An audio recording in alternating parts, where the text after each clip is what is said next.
नमस्कार दर्शकों, मैं आरएस अग्निहोत्री आप सबका स्वागत करता हूं। दर्शकों, ओशो कहते हैं जिसने बचपन में कड़ी मेहनत कर लिया उसकी जवानी और बुढ़ापा बहुत अच्छा बीतता है। ऐसे ही सनी का है। सनी जीवन में सबसे ज्यादा संघर्ष करवाते हैं, लेकिन सनी के जैसा पैसा कोई ग्रह नहीं देता। शनि के ही अनुचर राहु और केतु है। शनि जो इशारा करते हैं राहु केतु वही काम करते हैं। शनि चाहे तो आबाद कर दे और शनि चाहे तो बर्बाद कर दे। हमारे जीवन में पूरे जीवन काल में शनि की साढ़े साती 2 से 3 बार अवश्य लगती है, जबकि ढैया 4 से 6 बार पूरे जीवन काल में लगती है। शनि का रोल हमारे जीवन में सबसे ज्यादा रहता है। शनि का जो प्रभाव है ये विशेष प्रभाव देखने को मिलता है। जब भी साढ़े साती लगती है या ढैया लगती है तो विशेष प्रकार का प्रभाव देखने को मिलता है। कई लोगों की ढैया और साढ़े साती बहुत अच्छी होती है, लेकिन अधिकतर लोगों की साढ़े साती और ढैया बहुत खराब भी होती है। इस वीडियो के माध्यम से हम विस्तार से जानेंगे कि कर्क राशि वालों के लिए शनि की ढैया का जो प्रभाव चल रहा है और ये अंतिम चरण है, लगभग 2.5 से 3 महीने का जो समय बाकी है ये कैसा रहने वाला है। 15 जनवरी से लेकर के 29 मार्च 2025 तक का समय कैसा रहने वाला है। और 29 मार्च 2025 को जब शनि की ढैया समाप्त हो जाएगी तो आने वाले 2.5 वर्ष जून 2027 तक का समय कर्क राशि वालों के लिए कैसा रहने वाला है, विस्तार से और बारीकी से हम जो है आपको बताने का प्रयास करेंगे। और ये जानकारी साइंटिफिक रहेगी, विस्तार से शास्त्र सम्मत जानकारी आपको देने का काम करेंगे। तो आइए जानते हैं। शनि जो है आपके अष्टम भाव में गोचर कर रहे हैं। जब भी शनि राशि से चौथे भाव में चलते हैं तब हमारे जीवन में ढैया लगती है, और जब भी शनि राशि से अष्टम भाव में गोचर करते हैं तब शनि की ढैया हमारे जीवन में लगती है। साढ़े साती जब राशि से 12वें भाव में पिछली राशि में शनि आते हैं तो पहला चरण शनि की साढ़े साती का होता है। जब हमारी राशि में शनि आते हैं तो दूसरा चरण होता है। जब हमारी राशि से निकल करके अगली राशि में जब शनि जाते हैं तो शनि की साढ़े साती का तीसरा चरण अंतिम चरण होता है। अब हम जानेंगे कि शनि किन लोगों के लिए अच्छे फल देते हैं और किन लोगों के लिए खराब फल देते हैं और शनि का क्या रोल होता है। अब जैसे कि कर्क राशि के अनुसार से शनि सप्तम भाव के मालिक है और अष्टम भाव के मालिक है। 10 नंबर और 11 नंबर मकर राशि और कुंभ राशि दोनों के ही स्वामी शनि माने जाते हैं। और शनि जो है कर्क लगन की कुंडली में कर्क राशि के अनुसार से मारक माने जाते हैं। मारक मतलब मृत्यु तुल्य कष्ट देने वाले माने जाते हैं। लेकिन क्या शनि सबको मृत्यु तुल्य कष्ट देते हैं? और शनि को बेहतर करने के लिए क्या उपाय करना चाहिए, क्योंकि शनि के जैसा ग्रह तो कोई है नहीं। शनि को यदि आपने बेहतर कर लिया तो शनि जो आपको फल देगा वो कोई ग्रह नहीं दे सकता है। तो शनि को बस में करने के लिए, शनि को बेहतर करने के लिए क्या उपाय करना चाहिए उस पर भी हम चर्चा करेंगे। शनि सप्तम भाव के मालिक है, अष्टम भाव के मालिक है। और शनि का एक रोल होता है कि शनि जहां पर विराजमान होते हैं, शनि जहां के मालिक होते हैं वहां के फलों में वृद्धि कर देते हैं, और शनि जहां पर देखते हैं वहां के फलों को खराब कर देते हैं। शनि की दृष्टि सदैव जो अशुभ मानी जाती है।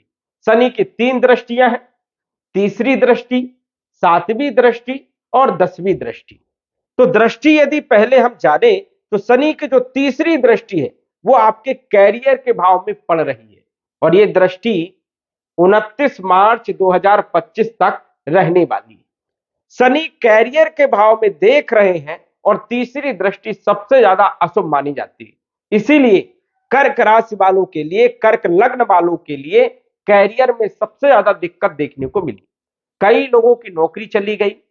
शनि की ढैया जनवरी 2023 से प्रारंभ है और 29 मार्च 2025 तक रहेगी। इस बीच में यदि हम देखें तो काफी परेशानियां देखने को मिली। जैसे तीसरी दृष्टि कैरियर के भाव में है, कई लोगों की नौकरी चली गई। कई लोगों को देखा गया कि नौकरी में स्थिति ठीक नहीं है, ऑफिस में माहौल खराब चल रहा है, मान सम्मान नहीं मिल रहा है, बॉस से अच्छी पटती नहीं है, और कहीं ना कहीं जो है प्रमोशन रुका हुआ है, काम सब डिले हो रहे हैं, समय पर हम काम नहीं कर रहे हैं, और इतनी मेहनत करने के बावजूद भी हमको यश नहीं मिल रहा है। तो ये स्थितियां जो है देखने को मिली। कैरियर को लेकर के सबसे ज्यादा चिंता जो है कर्क राशि वालों की जो है बनी रही, और मानसिक टेंशन सबसे ज्यादा रहा। शनि की सप्तम दृष्टि धन भाव में पड़ रही है, और यह दृष्टि अभी 29 मार्च 2025 तक रहेगी। धन भाव में शनि की दृष्टि होने के कारण धन हानि करवाने का काम किया, धीरे धीरे धन खर्चे करवाने का काम किया। ये जो भाव है द्वितीय भाव, ये कुटुंब परिवार का भी भाव माना जाता है, तो कुटुंब परिवार से भी अलगाव करने का काम किया। कुटुंब परिवार में विवाद में स्थिति रही, मान सम्मान नहीं मिला, जो हम बोलते थे कोई अच्छे से समझने वाला नहीं था, हमारी बातों का सही जो है मतलब कोई नहीं निकाल रहा था, हम किसी को सही सलाह दे रहे थे लेकिन कोई मानने वाला तैयार नहीं था, सबको ऐसा लग रहा था कि हम गलत जानकारी दे रहे हैं। क्योंकि ये वाणी का भी भाव है, हमारी वाणी में कटुता देखने को मिली, चिड़चिड़ापन रहा स्वभाव में, हमारे संबंध खराब हुए, अपनों ने धोखा दे दिया, और धीरे धीरे हमारा बैंक बैलेंस भी खत्म हो गया। ऐसी स्थिति जो है लगभग 2-2.5 साल से देखने को मिल रही है। शनि की दसम दृष्टि सप्तम अष्टम नवम दसम पंचम भाव में, और पंचम भाव जो होता है ये होता है शिक्षा का, संतान का, लव लाइफ का, और फाइनेंशियल स्थिति का। यहां पर यदि हम देखें तो लव लाइफ को लेकर के भी उतनी अच्छी स्थिति नहीं रही, फाइनेंशियल स्थिति में उतार चढ़ाव रहा, संतान को लेकर के चिंता बनी रही, और जो लोग शेयर मार्केट से जुड़े हुए थे उन लोगों को भी उतना कोई खास लाभ नहीं मिला, कई लोग तो नुकसान में चले गए, हानि हो गई। तो यहां पर भी शनि का जो है अशुभ प्रभाव देखने को मिला। सबसे ज्यादा जो अशुभ प्रभाव रहा वो कैरियर के भाव में, धन के भाव में, और संतान फाइनेंशियल स्थिति के भाव में शनि की दृष्टि होने के कारण इन भावों से सबसे ज्यादा अशुभ परिणाम देखने को मिले। अब शनि मालिक कहां के हैं? सप्तम भाव के मालिक है, और बैठे कहां पर है? अष्टम भाव में बैठे हैं। और शनि के एक रूल है कि शनि जहां पर बैठते हैं वहां के फलों में वृद्धि करते हैं, और अष्टम भाव बुरा भाव माना जाता है, ये व्याधियों का भाव है, रुकावटों का भाव है, विलंब का भाव है, हर कार्य यहां से डिले होते हैं, परेशानियां, सडल प्रॉब्लम का ये भाव है, गुप्त चीजों का है, गूढ़ ज्ञान का है, रहस्यमय का है। अब यहां से यदि हम देखें तो शनि जो है एंड टाइम पर कोई ना कोई प्रॉब्लम जो है खड़ी कर दे रहे। आपने कोई बजट बनाया और वो बजट आपका बिगड़ गया, आपने जिसके लिए पैसे रखे थे वो किसी अन्य क्षेत्र में खर्च हो गए, अच्छा काम चल रहा था, एंड टाइम पर कोई प्रॉब्लम आ गई। सडन जो प्रॉब्लम आती है वो अष्टम भाव में बैठे ग्रहों के द्वारा ही देखा जाता है। अब ये जो भाव है ये गुप्त धन का भी है, पैतृक संपत्ति का भी है, लेकिन कोई खास पैतृक संपत्ति से लाभ नहीं मिला, पैतृक संपत्ति में विवाद में स्थिति देखने को मिली, ससुराल पक्ष से भी कोई खास संबंध अच्छे देखने को नहीं मिले। वही देखा जाए तो जहां पर हमने पैसा डाला वहीं पर पैसे फंस गए, जिसको हमने पैसे दिए वो पैसा वापस मिला नहीं, रिकवरी नहीं आई। ये सब स्थितियां देखने को मिली शनि की ढैया जब से प्रारंभ हुई है कर्क राशि पर। कई लोगों के ऊपर गलत आरोप लगे, कई लोगों के ऊपर देखा गया कोर्ट कचहरी के केस चालू हो गए, आर्थिक नुकसान हुआ, मानसिक नुकसान हुआ, पारिवारिक सामाजिक नुकसान देखने को मिला। तो ये स्थितियां जो है अभी तक चल रही थी। लेकिन क्या शनि अब जाते जाते कर्क राशि पर रहम करेंगे? जी हां, जब शनि आते हैं तब बुरा परिणाम देना प्रारंभ करते हैं, और शनि जब जाते हैं तब कुछ बड़ा लाभ देने का काम करते हैं। क्योंकि राहु, केतु, शनि और गुरु जब ये राशि परिवर्तन करने वाले होते हैं तो लगभग 3 महीने, 4 महीने, 5 महीने, 6 महीने पहले से ही अपना प्रभाव देना प्रारंभ कर देते हैं। अब कुंडली में शनि की डिग्री जिस स्थिति में है उसी के अनुसार से आपको फल मिलना प्रारंभ हो जाएगा। कई लोगों को 3 महीने में जो है अच्छे फल देखने को मिलेंगे, कई लोगों को 4 महीने पहले से ही अच्छे फल मिलना प्रारंभ हो गए हैं, कई लोगों को 5 महीने से अच्छे फल मिलना प्रारंभ हो गए हैं। तो ये ऐसी स्थिति बनती है, और कई लोगों को शनि की ढैया समाप्त होने के बाद अच्छे फल प्रारंभ होंगे। तो ये समझ जाइए कि शनि की स्थिति कुंडली में जैसी होगी उसी के अनुसार से आपको फल देखने को मिलेंगे। लेकिन एक मोटा मोटा यदि हम बात करें तो शनि जाते जाते कुछ ना कुछ बड़ा लाभ दे करके जा सकते हैं। कोई बड़े आपको मौके मिल सकते हैं, बड़ा लाभ हो सकता है, क्योंकि शनि जो है अब इन भावों पर जो प्रभाव है वो अब समाप्त कर चुके हैं। शनि अब जहां जाने वाले हैं वहां की तैयारी कर रहे हैं, वहां का प्रभाव देना प्रारंभ करेंगे और उनकी जो तैयारी है अब जो है आपके भाग्य भाव की। और ये जो भाव है भाग्य का भाव, इसे मंत्री भाव कहते हैं। कुंडली में लगन भाव को राजा भाव कहते हैं और पंचम भाव नवम भाव को मंत्री का भाव कहते हैं। और अन्य जो ये तीन भाव हैं, चौथा भाव, सातवां भाव, दसवां भाव, इन्हें जो है सामान्य भाव, अच्छे भाव इन्हें जो है कहे गए। छठा भाव, आठवां भाव और ये 12वां भाव, ये तीनों भाव जो है बहुत ज्यादा बुरे माने जाते हैं और शनि अष्टम भाव में गोचर कर रहे हैं, इस कारण से सबसे ज्यादा बुरे परिणाम देने का काम कर रहे हैं। अब 29 मार्च 2025 को शनि आ जाएंगे आपके भाग्य भाव में। अब भाग्य भाव में शनि आएंगे तो 29 मार्च 2025 से लेकर के 18 मई 2025 तक का जो समय रहेगा ये आपके लिए अच्छा समय नहीं रहेगा। इस समय जो है कुछ बड़ी परेशानियां आ सकती है और 29 मार्च 2025 से लेकर के यदि आपने 18 मई 2025 तक कोई बड़ा काम किया तो समझ जाइए कि उसमें परेशानियां आना ही आना है। कोई नया काम किया तो वो बंद हो सकता है और सडन कोई ना कोई बड़ी प्रॉब्लम आ सकती है, क्योंकि शनि और राहु की युति सदैव अशुभ मानी जाती है, परेशानियों वाली मानी जाती है और ये युति जो है 18 मई तक रहेगी। इसलिए सतर्क रहना है, कोई काम नहीं करना है।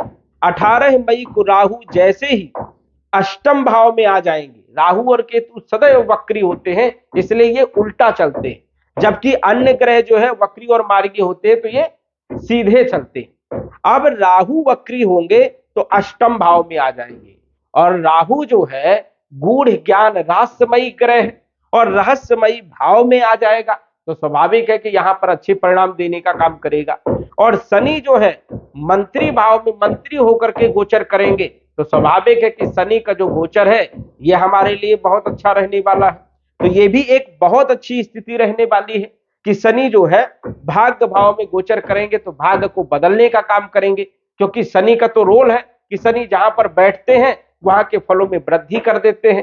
तो मंत्री के भाव में बैठेंगे, मूल त्रिकोण के भाव में बैठेंगे तो स्वाभाविक है कि ये भाव जो है ये भाग्य का है, धर्म का है। तो कहीं ना कहीं धर्म में वृद्धि करना, भाग्य में वृद्धि करना, किस्मत को जगाना, किस्मत में जो है अच्छी स्थिति बना देना। तो ऐसी स्थिति जो है समझ जाइए कि 18 मई 2025 के बाद बनने वाली है। और यदि शनि अच्छे हैं तो स्वाभाविक है कि राहु अच्छे परिणाम देंगे ही देंगे। शनि यदि खराब है तो स्वाभाविक है कि राहु और केतु आपको परेशान करने का काम करेंगे ही करेंगे।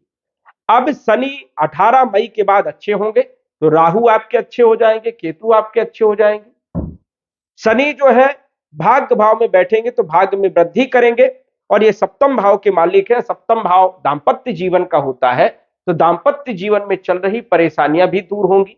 जिन लोगों का विवाह नहीं हो रहा था, रिश्ते नहीं आ रहे थे, विवाह भी होगा, रिश्ते भी आएंगे।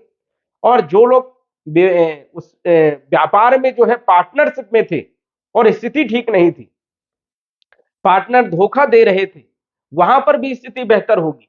व्यापारिक स्थिति आपकी बहुत अच्छी रहेगी, व्यापार अच्छा ग्रोथ करेगा और दैनिक आय में वृद्धि भी होगी। तो ये स्थितियां जो है सुधरेंगी। अष्टम भाव के मालिक शनि है तो कहीं ना कहीं गूढ़ ज्ञान मिल जाना, गुप्त धन मिल जाना, ससुराल पक्ष से संबंध मजबूत हो जाना, रिकवरी आ जाना, रुके हुए पैसे, फंसे हुए पैसे मिल जाना, ये सब स्थितियां जो है समझ जाइए कि 18 मई 2025 से बनना प्रारंभ हो जाएगी। शनि की दृष्टि के बारे में बात करें तो शनि जो है तीसरी दृष्टि से लाभ भाव को देखेंगे। अब लाभ भाव को देखेंगे तो बड़े जनों से संबंध थोड़ा सा कमजोर हो सकते हैं, क्योंकि थोड़ा सा स्थिति आपकी बेहतर होगी, लोग जलने लगेंगे, ऐसी स्थिति हो सकती है। शनि की सप्तम दृष्टि आपके तीसरे भाव में पड़ेगी तो शनि मेहनत भी खूब करवाएंगे, पराक्रम भी खूब करवाएंगे, और मेहनत करोगे, पराक्रम करोगे तो ग्रोथ तो आपको मिलेगी मिलेगी।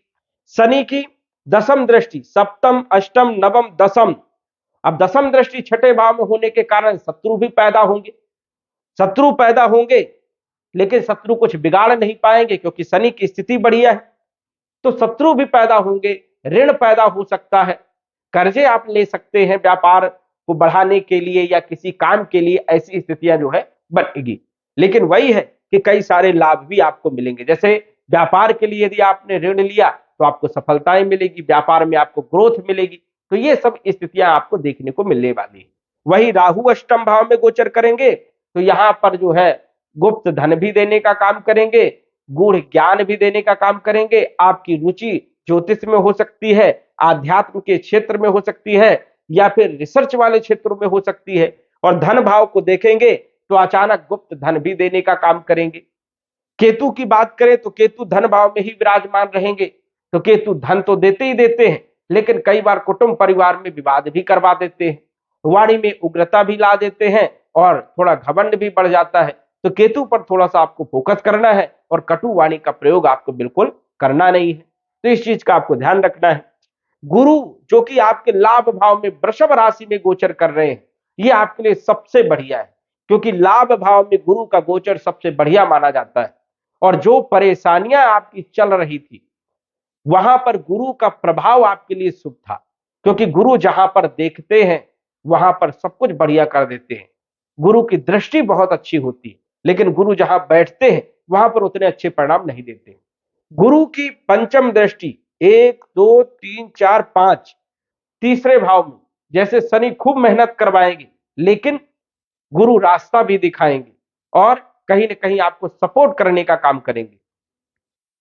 गुरु सप्तम दृष्टि से पंचम भाव को देखेंगे, संतान से जुड़ी हुई जो समस्याएं चल रही थी वो दूर हो जाएगी, फाइनेंशियल समस्याएं आपकी दूर होगी, आर्थिक स्थिति मजबूत होगी, प्रेम संबंध में जो है स्थिति बेहतर होगी, और शेयर मार्केट या फाइनेंशियल स्थिति आपकी बढ़िया रहेगी। नवम दृष्टि विवाह के भाव में गुरु के होने के कारण विवाह के लिए रिश्ते भी आएंगे, वैवाहिक जीवन भी सुधरेगा, और पार्टनरशिप, व्यापारिक स्थिति आपकी बढ़िया रहने वाली है। लेकिन यही गुरु 2025 में 14 मई को राशि परिवर्तन करेंगे और 12वें भाव में आएंगे। 12वें भाव में यदि हम देखें तो गुरु के अच्छे परिणाम देखने को मिलते हैं, क्योंकि काल पुरुष की कुंडली में 12वां भाव गुरु का ही भाव माना जाता है, इसलिए 12वें भाव की गुरु कारक है। और 12वें भाव में गुरु मोक्ष कारक माने जाते हैं। और विपरीत परिवर्तन राजयोग में रहेंगे, क्योंकि ये छठे भाव के मालिक है, तो स्वाभाविक है कि गुरु अच्छे परिणाम देंगे। लेकिन ये ज्यादा दिन तक नहीं रहेंगे, अक्टूबर तक रहेंगे 2025 में।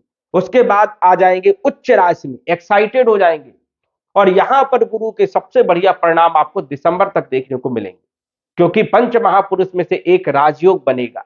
मान सम्मान में वृद्धि, धन, वैभव, कीर्ति, प्रसिद्धि, अच्छी शिक्षा, अच्छे लोगों से संगति, और धर्म के प्रति आपका लगाव, आर्थिक स्थिति बहुत अच्छी हो जाना, मान प्रतिष्ठा मिल जाना, ख्याति प्राप्त करना, ये सब स्थितियां यहां पर गुरु देने का काम करेंगे। और दिसंबर के महीने में पुनः जो है ये 12वें भाव में आ जाएंगे।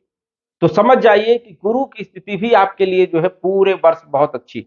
और गुरु एक ऐसा ग्रह है जो हमेशा जो है सुरक्षा करता है, रक्षा करने का काम करता है। कितनी भी मुसीबत हो और गुरु यदि देख रहा है तो मुसीबत से आपको निकाल लेगा, कोई ना कोई रास्ता जरूर देगा। तो कर्क राशि वालों के लिए बहुत बड़ी राहत वाली खबर है। यदि हम बात करें तो जो समय आपका आने वाला है वो काफी बेहतर है, लेकिन मई तक थोड़ा सा आपको पेशेंस रखना है। मई के बाद जो भी नया काम आपको करना है आप कर सकते हैं।